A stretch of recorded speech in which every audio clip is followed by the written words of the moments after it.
Para Sudanes, kuma kabarna damang sadena dengan saya si Otong kembali lagi di channel Ningali Film. Pada episode kali ini kita akan melanjutkan alur cerita dari film yang rilis pada tahun 2024 untuk bagian yang ke-6. Dan tidak usah berlama-lama lagi, mari kita mulai ceritanya.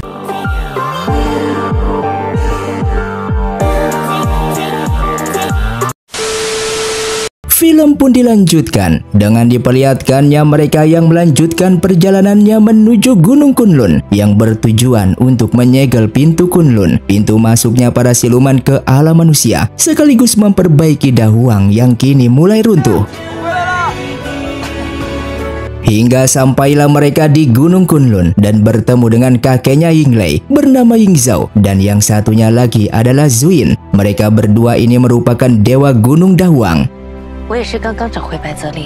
Berkumpulnya mereka di sini memiliki tujuan yang sama, yaitu menyegel pintu Kunlun agar para siluman tidak masuk ke dalam alam manusia dan memperbaiki Dahuang yang merupakan alam siluman yang kini mulai runtuh karena akibat pintu Kunlun yang terlepas dari segelnya, yang nantinya akan mengakibatkan kehancuran terhadap Dahuang jika ini terus dibiarkan begitu saja, dan bahkan akan terjadinya kekacauan jika semua siluman masuk ke alam manusia.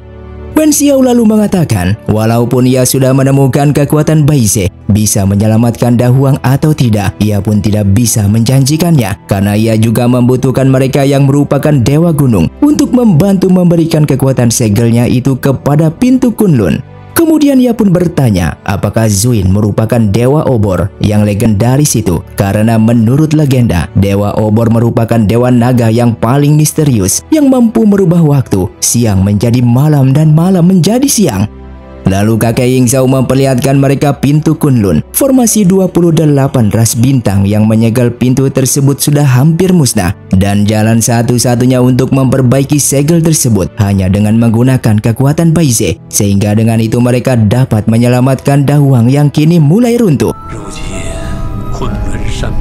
Kemudian Zhao Yuan pun bertanya kepada sang kakek kalau kekuatan Baize sudah lama menghilang selama beberapa tahun, dan tidak disangka kekuatan itu ternyata terbagi menjadi dua yang masing-masing berada di dalam tubuh dirinya dan Wen Xiao. Namun kenapa sebelumnya mereka tidak merasakan keberadaan kekuatan tersebut? Kakek Yingzhou lalu menjawab, kekuatan itu akan muncul ketika mereka berdua saling percaya satu sama lainnya dan memiliki persahabatan yang erat.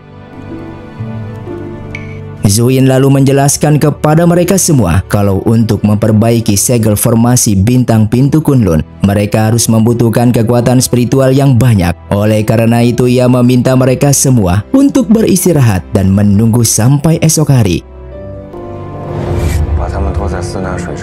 Singkatnya, Pei Jing yang akan pergi ke suatu tempat langsung dihampiri oleh Wen Xiao dan bertanya mau kemana. Pei Jing menjawab kalau ia akan berpatroli karena ia takut pasukan Chongwu sedang mengintai mereka. Dengan waktu bersamaan, Yinglei yang melihat sekitar Gunung Kunlun tiba-tiba dihampiri oleh sang kakek, dan Yinglei bertanya kepadanya apakah sang kakek tidak lelah karena selama ratusan tahun telah menjaga gunung. Sang kakek menjawab kalau ini merupakan tanggung jawabnya. Syarat menjadi seorang dewa gunung bukan karena memiliki keturunan dari seorang dewa dan memiliki kekuatan yang hebat, melainkan menjadi seorang dewa gunung harus memiliki tekad untuk melindungi Dahuang.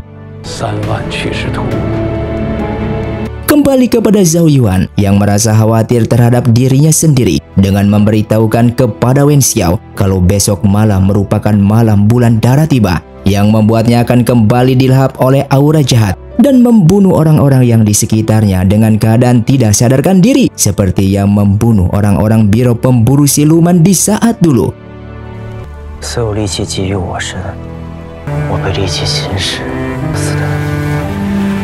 Kalau bukan atas pertolongan gurunya Wen Xiao yang telah memberikan setengah kekuatan Baize ke dalam tubuhnya, mungkin sampai saat ini ia masih membunuh orang-orang karena setengah kekuatan Baize tersebut mampu menekan aura jahat di dalam tubuhnya ini. Alasan itulah ia ingin bergabung dengan Biro Pemburu Siluman supaya ia bisa mengajari Yi Chen menggunakan pedang Yung Huang untuk membunuh dirinya, karena satu-satunya pedang yang mampu memusnahkan wadah aura jahat yang berada di dalam tubuhnya ini hanyalah pedang tersebut. Dan jika besok ia kehilangan kesadaran kembali, ia meminta Wen Xiao untuk membantu Yi Chen membunuh dirinya. 不是吗？你怎么了？ Zhao Yuan lalu kembali menjelaskan, untuk memperbaiki segel formasi bintang, kekuatan Baize harus keluar dari tubuh mereka. Walaupun dilakukannya siang hari, namun tidak menutup kemungkinan Li Lun mempercepat waktu hingga bulan darah itu tiba. 什么？ Singkatnya, di malam harinya, terlihat Yi Chen yang sedang berlatih pedang seorang diri.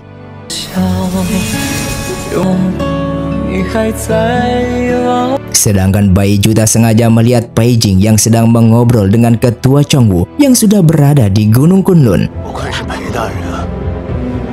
Kembali kepada Yi Chen yang dihampiri oleh Zhao Yuan yang langsung mengajari teknik pedang Yung Huang kepadanya.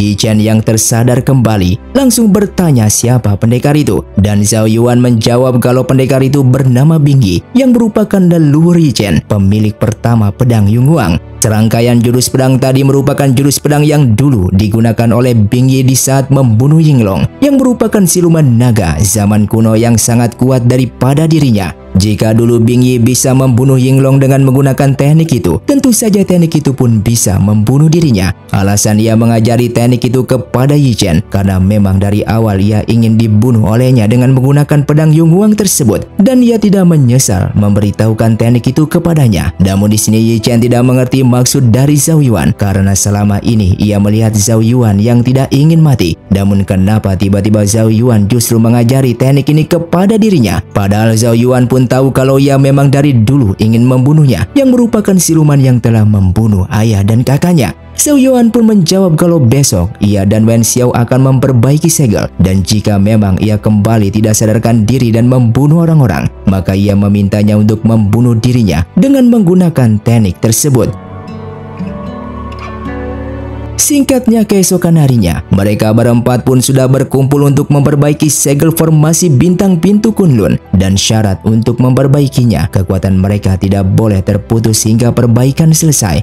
Sementara Yi Chen bersama Ying Lei menjaga di luar pintu gerbang karena tidak boleh ada seorang pun yang mengganggu mereka. Kembali kepada Li Lun yang merasa senang karena hari ini merupakan hari terbebasnya dirinya dari segel kekuatan Baize.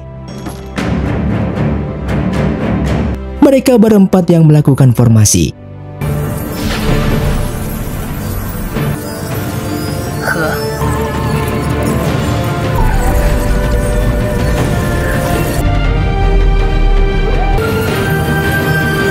Tiba-tiba formasi itu pun terhenti, yang ternyata Zuin mengkhianati mereka yang sudah bekerja sama dengan Li Lun untuk menghancurkan Dahuang yang merupakan alam siluman, agar semua siluman masuk ke alam manusia dan membuat kekacauan.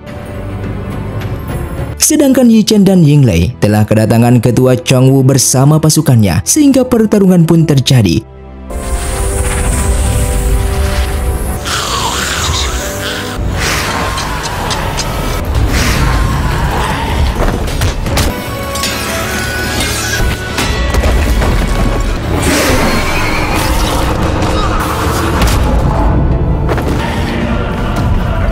Tak lama kemudian Li Lun pun datang membantu Zuin supaya mereka tidak bisa melanjutkan formasi untuk memperbaiki segel.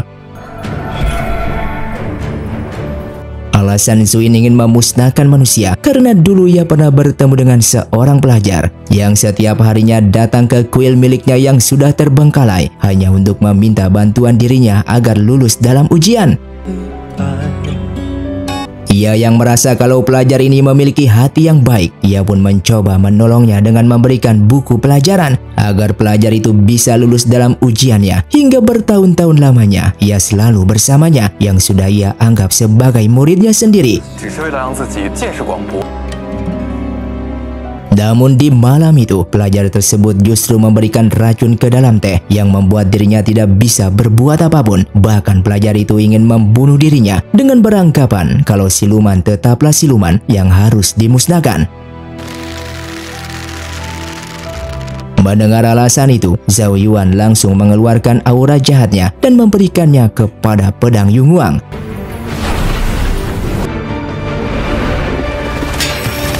Yang ternyata selama ini Zhao Yuan sudah mencurigai terhadap Zuin yang akan mengkhianati mereka. Oleh karena itu semalam ia meminta tolong kepada Yinglei untuk bekerja sama esok hari karena untuk memperbaiki segel yang dibutuhkan oleh dua dewa gunung. Dan jika Zuin mengkhianati mereka, maka Yinglei harus membantu kakeknya untuk melanjutkan formasi tersebut agar tidak gagal. Yinglei pun mengatakan kalau ia akan membantu kakeknya, namun ia masih tidak percaya jika Zuin mengkhianati mereka karena sang kakek dan Zuin merupakan sahabat lama.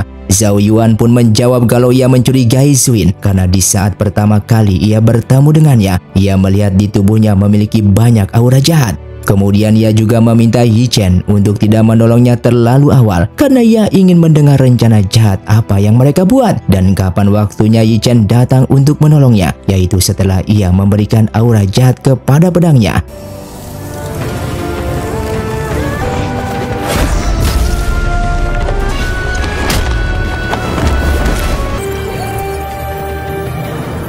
Yinglei yang berhasil masuk ke dalam langsung membantu sang kakek. Dan sang kakek pun mentertawakan mereka karena mereka lupa terhadap cucunya juga yang merupakan seorang dewa gunung yang bisa memperbaiki segel pintu Kunlun.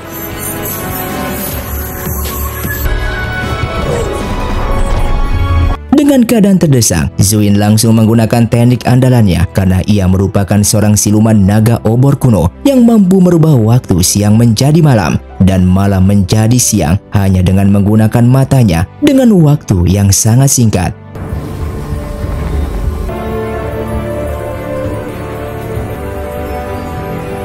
Dan tibalah bulan darah yang merupakan sebuah bencana bagi Zhao Yuan karena jika bulan darah tiba dan kekuatan Baize-nya tidak berada di dalam tubuhnya, maka tubuhnya dikendalikan oleh aura jahat yang begitu kuat.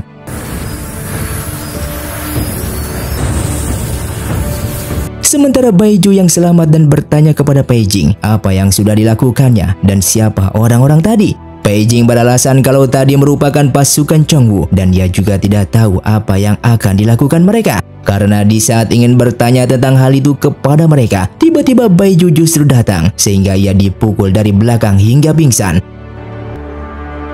Kembali kepada Yi Chen yang masuk ke dalam dan melihat Zhao Yuan yang sudah dikelilingi oleh aura jahat yang begitu kuat. Lalu Li Lun meminta Zuin untuk menghancurkan kekuatan Baize yang berada di atas sana karena jika kekuatan Baize hancur, maka kedua alam juga akan kacau.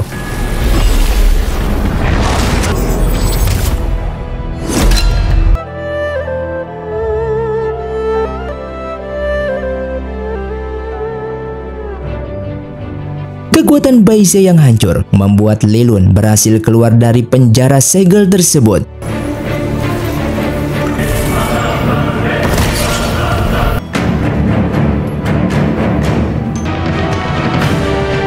Li Lun yang diserang oleh Yi Chen, Li Lun pun mengatakan kalau musuh mereka saat ini bukanlah ia, melainkan Zhao Yuan. Zhao Yuan yang tidak bisa mengendalikan tubuhnya, ia pun langsung membunuh Zuin dengan mudahnya.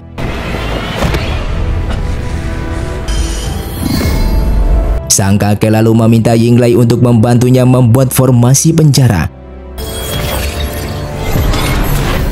Yi Chen lalu menghampiri Zhao Yuan dan mengingat janjinya kalau ia akan membunuh Zhao Yuan ketika ia sudah menguasai teknik pedang Yunhuang. Namun Wen Xiao meminta Yi Chen untuk tidak membunuh Zhao Yuan. Dan Li Lun yang melihat persahabatan mereka begitu erat, ia pun hanya tersenyum dan memberikan sebuah bayangan masa lalu kepada Wen Xiao.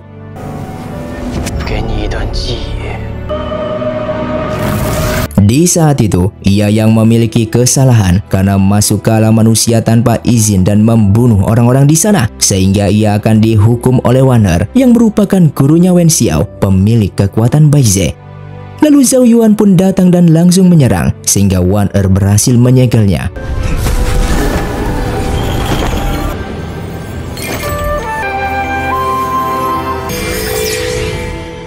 Namun Zhao Yuan yang melihat Li Lun tersegel di sebuah tempat, ia pun merasa bersedih yang ternyata selama ini Zhao Yuan dan Li Lun merupakan sahabat lama. Akan tetapi setelah itu, bulan darah pun muncul yang membuat Zhao Yuan dikendalikan oleh aura jahatnya dan membunuh Wan Er di sana.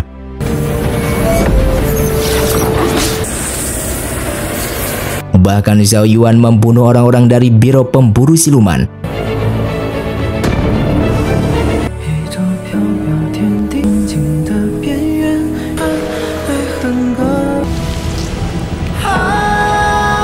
Hingga ia pun tersadar kembali setelah setengah kekuatan Bai Ze masuk ke dalam tubuhnya dan menyesali apa yang sudah diperbuatnya.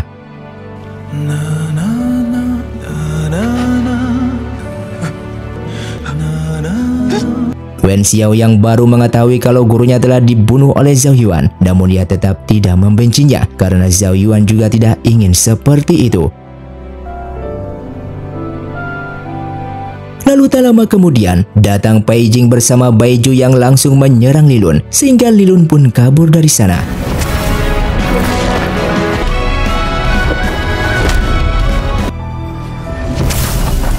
Zhao Yuan yang berhasil menghancurkan segel tersebut. Dan Yi Chen langsung menyerangnya dengan menggunakan teknik yang barusan ia pelajari dari pendekar Bingyi.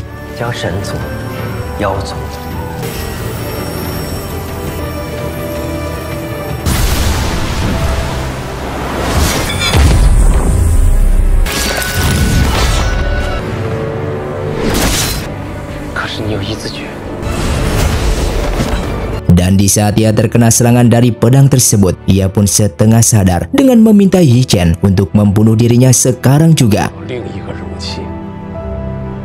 Sang kakek yang tidak akan membiarkan Zhao Yuan mati, ia pun menggunakan teknik terakhirnya yang berguna untuk menghilangkan aura jahat tersebut tanpa membunuh Zhao Yuan, namun resikonya ia harus mati.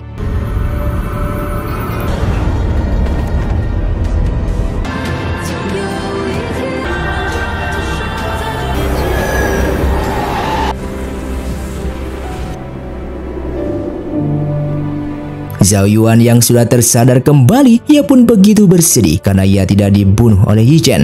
Bahkan kakek Ying Zhao harus mengorbankan nyawanya demi menolong dirinya.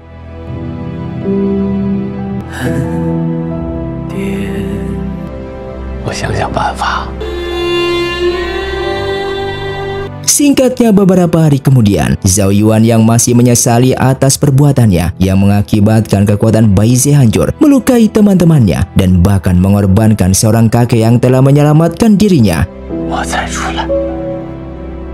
Sementara Yinglai yang terus bersedih karena kehilangan kakeknya, yang dari dulu sang kakek menginginkan ia menjadi dewa gunung Dahuang ini, namun ia justru menolaknya karena cita-citanya ingin menjadi juru masak terkenal di alam manusia.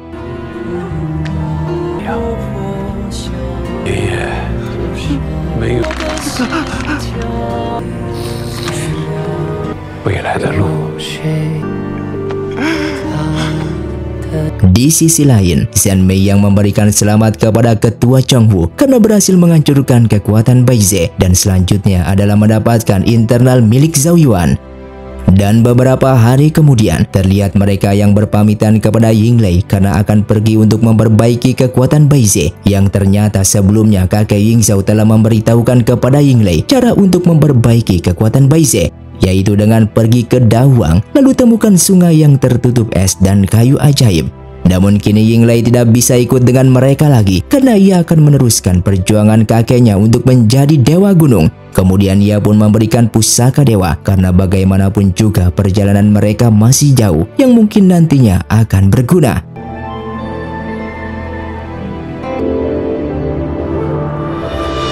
Dan film pun bersambung. Terima kasih untuk kalian yang sudah menonton video ini sampai habis. Sampai jumpa di video selanjutnya. Saya pamit ulang dari ningali film. Saya undur diri dan salam Sundaners.